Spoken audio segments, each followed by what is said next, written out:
This episode is brought to you by Vital Farms. Isn't it bullshit to have to question where your food comes from? At Vital Farms, you can trace your pasture-raised eggs all the way back to the source, the pasture.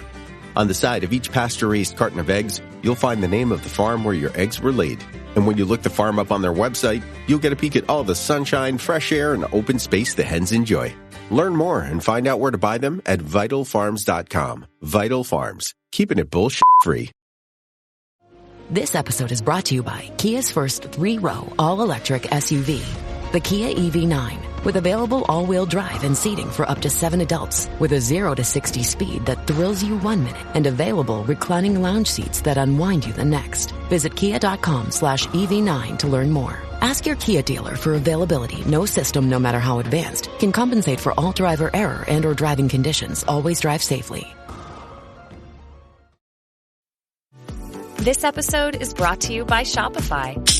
That's the sound of switching your business to Shopify, the global commerce platform that supercharges your selling. Harness the best converting checkout and same intuitive features, trusted apps, and powerful analytics used by the world's leading brands. Stop leaving sales on the table. Discover why millions trust Shopify to build, grow, and run their business. Sign up today for your $1 per month trial period at shopify.com/tech23.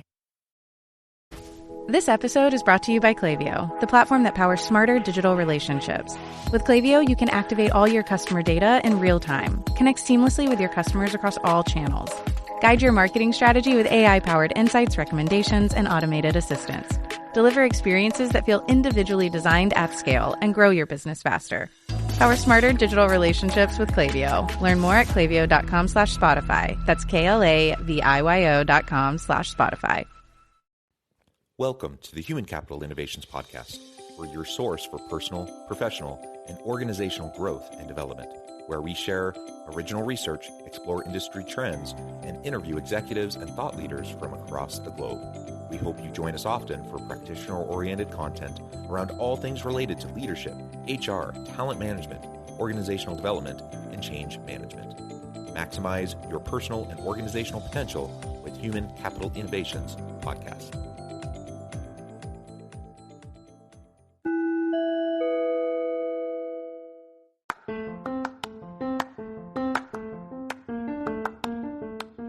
You enjoy the Human Capital Innovations Podcast? Enjoy ad-free listening by going to the Patreon page, and please consider contributing even at the producer or sponsorship level.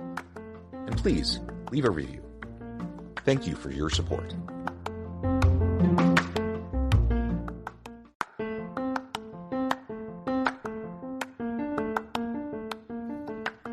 Welcome to the Human Capital Innovations Podcast. In this HCI podcast episode, I talk with Rob Porter about gamification in corporate learning.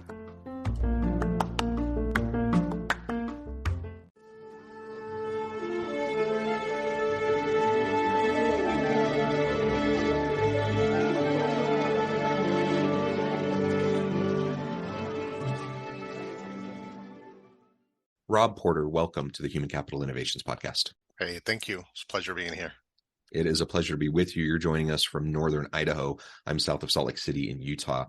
And today we're going to be talking about gamification in corporate learning. This is a really fun topic, and not just because we're talking about gamification, but because I think it's a fun way to think about learning and development within organizations, and really to reframe our approaches to it. And of course, this is your expertise, and I appreciate you taking the time to share your background and experiences with me and my audience. As we get started, I wanted to share Rob's bio with everybody.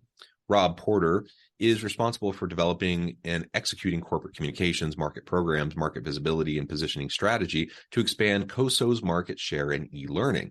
Rob has a successful 25-year track record in instructional design and e-learning programs, as well as authoring and presenting on a variety of corporate topics and learning techniques.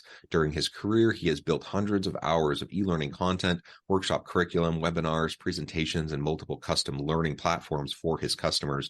He has supported hundreds of enterprises by designing and deploying custom learning solutions, which deliver content to millions of learners. He has developed state-of-the-art learning programs for organizations such as BMW, Nike, Nikon, Johns Hopkins, Microsoft, Domino's, and many others. Before joining COSO Cloud, Rob founded and was a principal at Training Objectives Corp. Rob, a pleasure to have you. Anything else you would like to share with me or my audience by way of your background and personal context before we dive on in? As far as my background goes, it's pretty dynamic. I think at a core, I just like to make stuff. I like to build things and solve problems. So my role here at COSO fits nicely into that, and so look forward to some new challenges moving forward.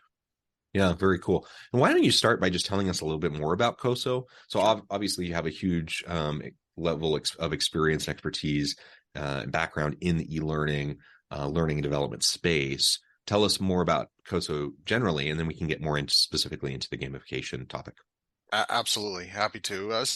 COSO completes the learning solutions for enterprise and government organizations. We really focus on getting the customer to the finish line. A lot of the out of the box virtual learning management solutions, don't always meet the organization's unique goals. Every organization operates a little bit differently.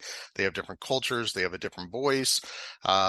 So what we do is we enhance both the learner and the management experiences to perfectly align with the goals and expectations of our clients. So, we focus on areas of enhanced security, integrations, appropriate workflows, engaging virtual experiences, and all in all, at the end of the day, we look at completing the solution for our clients.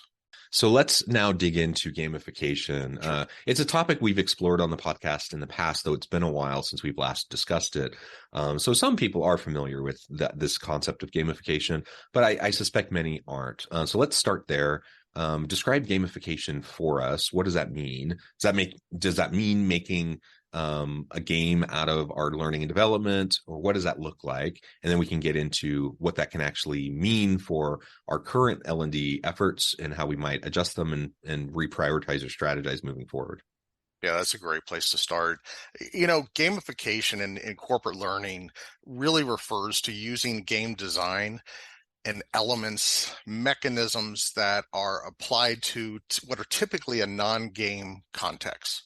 Training, could be a classroom, could be virtual, could be self-paced, whatever the case may be. In cases like employee training to perhaps increase engagement. We might look at customers and partners to help motivate them. At the end of the day, we realize that we're looking at training and transferring knowledge to humans, and what motivates them, and we look at how individuals operate, how they learn, and how they retain information. And so really at the end of the day, it's a matter of increasing our learning outcomes by really connecting with that audience, and in this particular case, through gamification. So let's describe some of those types of game elements that can then be incorporated into a more traditional kind of learning and development kind of a program or experience. Sure, absolutely. And there are different approaches, and there are different points of the learning journey where we make this gamification connection, right? So if you think of a learner's journey, first and foremost, there is a need, or they have a need, or they're told there's a need that they need to gain more information, right? So usually there's some sort of experience, whether they're walking into a classroom, whether they're logging into an LMS, whatever the case may be. So moving forward, how do they select the right content? Is it already selected for them? And then what is that experience within the content? Then beyond that, it's what happens afterwards. Where are the other connections? How do we link this information so that is retained and utilized on a regular basis? That could be through other types of engagement. That could be through reward systems. There are other technologies that are out there that are just absolutely fantastic. With, we look at social learning for one. How does that tie into gamification? We also have other technologies out now, which are like augmented reality, virtual reality, simulation-based training. So all of those, looking at those technologies and truly understanding how individuals retain and gain information, we look at combining those technologies and making it as seamless as possible for these individuals to not only gain the information, but really try to encourage them to learn more. right? I mean, that's really the goal, is we want them to come back. So gamification plays a big role in that. Yeah, and that's when I think of gamification, that's kind of one of those elements. It's that motivational factor as you build in these gaming principles and components.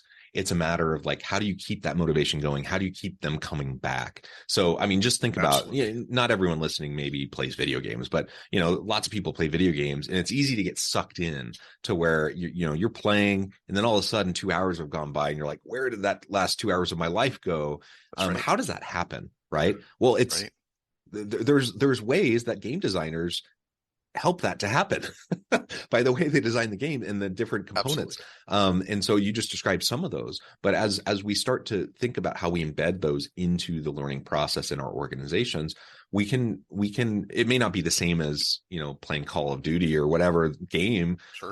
But it can heighten people's motivation and make them more willing and eager even to come back to continue. And shall I just say that probably traditionally that has not been the hallmark of corporate learning and education, is Right. That this is something everyone's super pumped and excited to go be engaged in, and as soon as they're done they can't wait to go back the next time. Sure. That's not how most people would probably describe it, but when we build in gamification components, it actually can make it more that way, to the point where people are, truly leaning into that lifelong learning, that constant learning approach, rather than just saying, oh, I got to go to this seminar, because they're making me or whatever. But now they actually see the value, they are excited, and they get engaged in the process.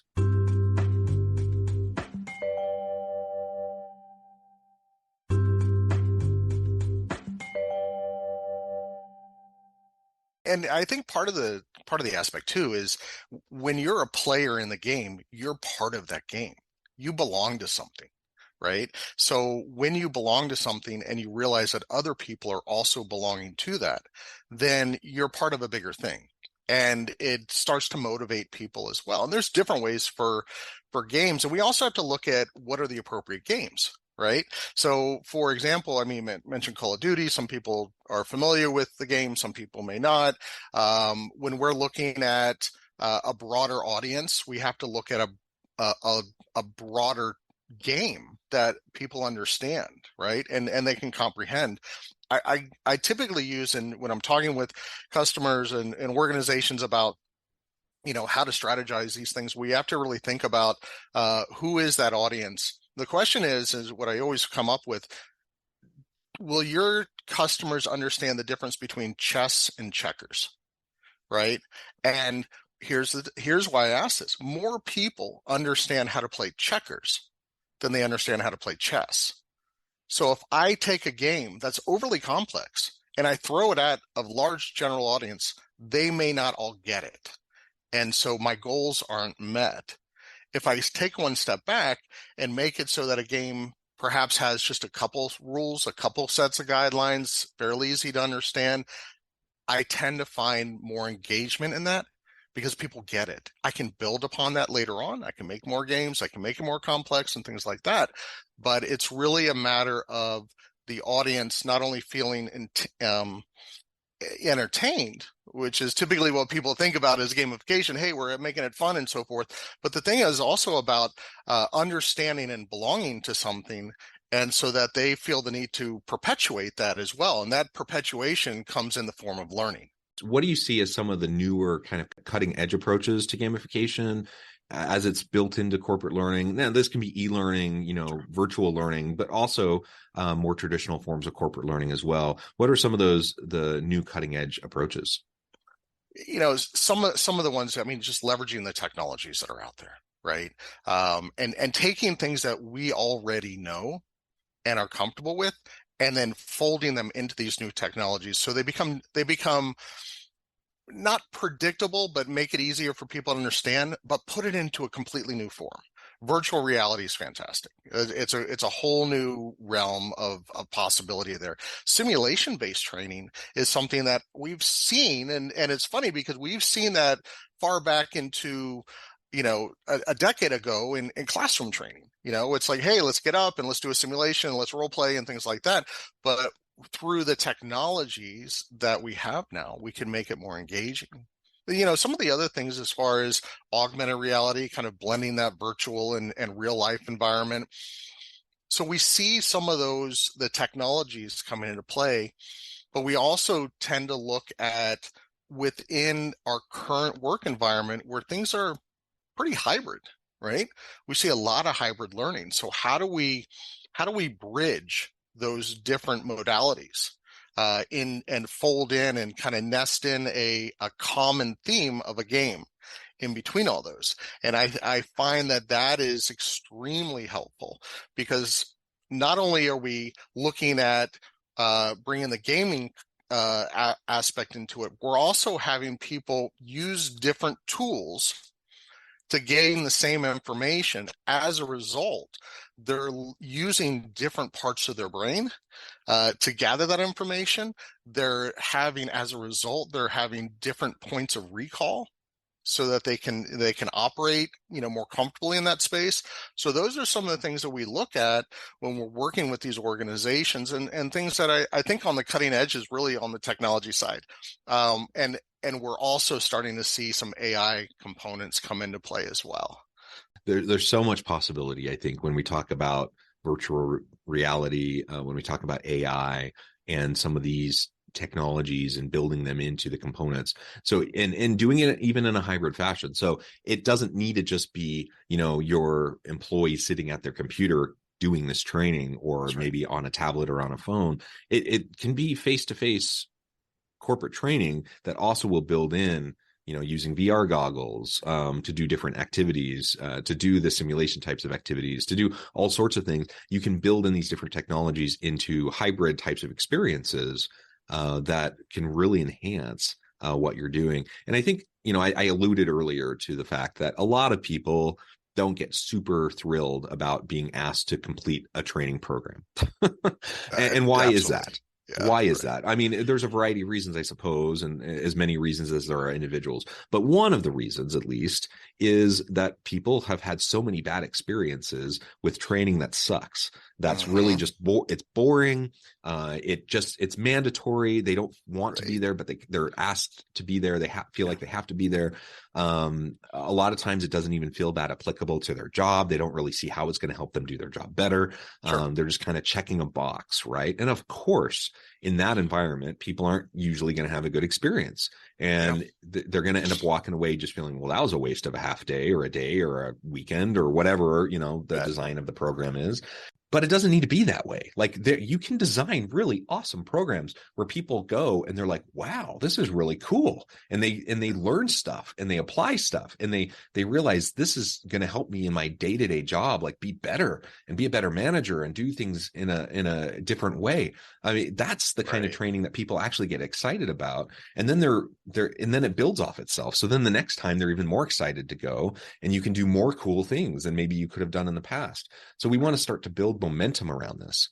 100% agree. And I think too, as far as gamification, some of those, the fears or the reasons why people don't want to do the mandatory training, I think if we address some of those concerns head on with gamification, we're able to offset them.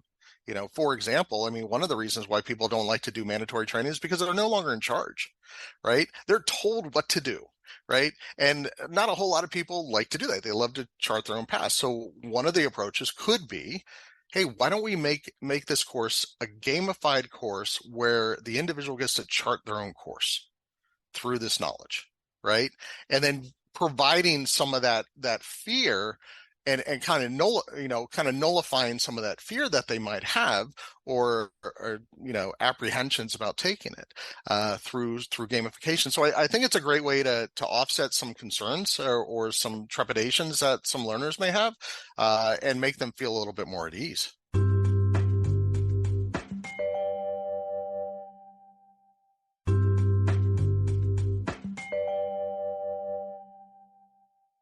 Overcoming that learner resistance, I think, is an important part of any training strategy. As I remember going through like some of those early courses when I was going through my master's program on training and development, or when I had some of those early experiences.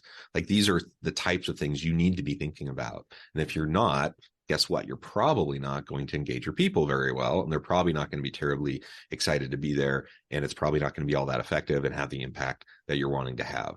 On the other hand, when you are thoughtful about this, there are strategies and ways to make sure that you do engage your people, that they are motivated, that they are more excited to be there, and that can produce a lot of really positive outcomes.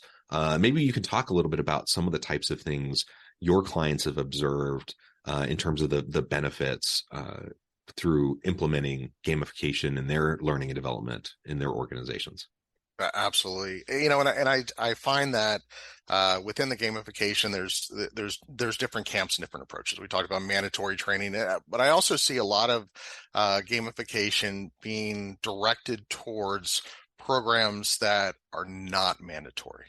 Right. And so we're looking at, we work with organizations like NVIDIA, Microsoft, Volkswagen. These are great customer use cases. And we find that the gamification positively impacts various different learning programs, but more so when the content is not mandatory. So we're talking to these vendors that are supplying training for enthusiasts, resellers, partners, things like that. There's not always this mandate that they have to take the training. And sometimes there is, and sometimes there's a reward system associated with that. That itself is a game as well, right? It's a give and take. Hey, you take this course, you get something back, whether it's some sort of reward, whether it's a gift certificate, whatever the case may be. So we see some of the most impact in programs that aren't mandatory. Technology companies that are offering this training, they are using this training, the programs, to enrich their user base. Where we're seeing the impact is people are actually coming back. And we look at different points. One is we look at paths that people are taking. So entire series of training on a specific topic. What are people using and what are people leveraging to gain the most knowledge? But then we also look at bite-sized chunks of information. So there's there's multiple different ways that people are taking this information in. And in some cases, the reward system is just a immediate gratification of success, right? They get it, they got something, they completed something very quickly, and there was a sense of reward. Those games that we use are, for lack of a better expression, they're dopamine spikes. We can very quickly get someone happy about completing something, right? And then in addition to that, we also see successes in these longer term programs where we're using gamification techniques to build and have them feel a sense of progress, a sense of accomplishment in that as well. And so there's the short term and then there's a long-term haul, and there are slightly different approaches. But at the end of the day, we're finding that these individuals are feeling very positive about it. NVIDIA would be a great example. We've seen, since we started working with them, their audience base has doubled, right, in a fairly short amount of time. And part of that is because there's also bragging rights associated with it. So like I said, we're dealing with humans, right? And the gamification side of things. And when people feel like they've made an accomplishment, they also like to share that. People love to share good news, right? So they share that with their peers. And as a result, they're finding that their enrollments are up. They're getting more people in different areas that they didn't think that they were going to get.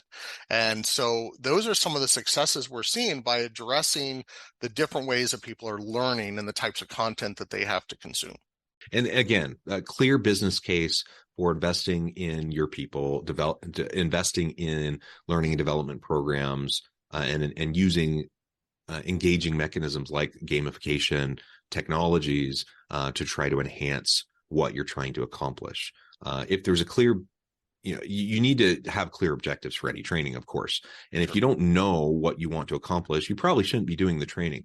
And to your point, if you're just like saying, well, I think it's a good idea for everyone to just do this training, but you don't see how it aligns to their ability to develop skills and abilities, competencies related to their specific job, probably isn't actually important for everyone to do. And so be thoughtful about your objectives, be thoughtful about the purpose.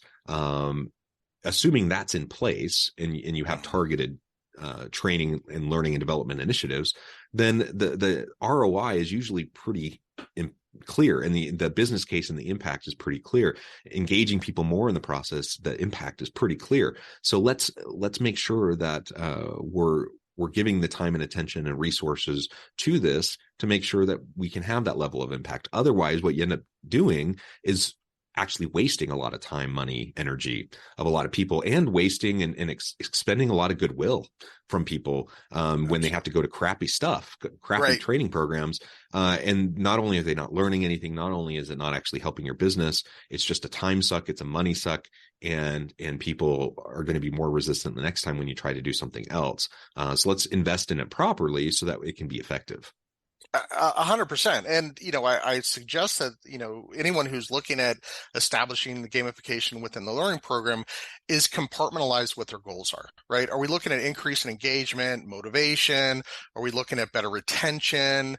Are we looking at trying to personalize some of this experience? Could it be improving performance and productivity? What are those goals? And then from those goals, then gamification could be used to motivate people to complete tasks, to achieve goals, to be more effective, and perhaps even take things under their own control. Like they want to be able to drive, but you're right. Setting these clear objectives and giving the learner provide regular feedback and some sort of reward process. That's in general the gamification concept, right?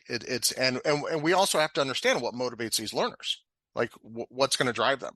Are they a Best Buy employee and they want, maybe there's some sort of reward system that there's a badge or a pin or some sort of recognition, gift cards, what is it? Points, that's another thing within learning platforms. We work with Adobe Learning Manager, and there is a gamification component to it that is a point-driven system that also utilizes badges. Are those components that will help motivate the individuals, right? So overall, I think, kind of delivering a deeper level of information through gamification can be highly effective, right? And engage and motivate these learners to, meet your goals and improve performance and productivity.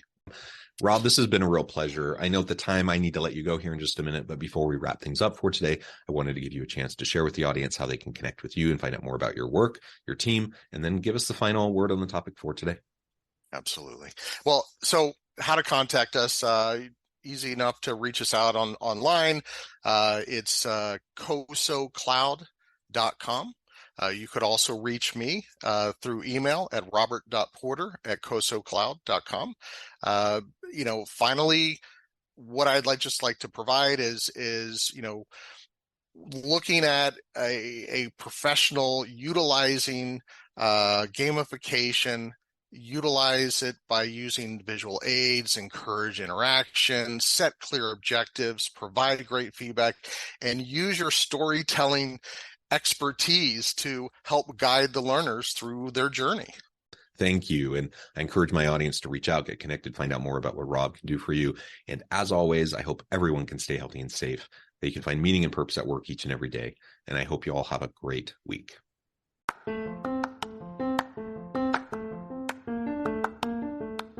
Do you enjoy the Human Capital Innovations podcast? Enjoy ad-free listening by going to the Patreon page, and please consider contributing even at the producer or sponsorship level. And please leave a review. Thank you for your support.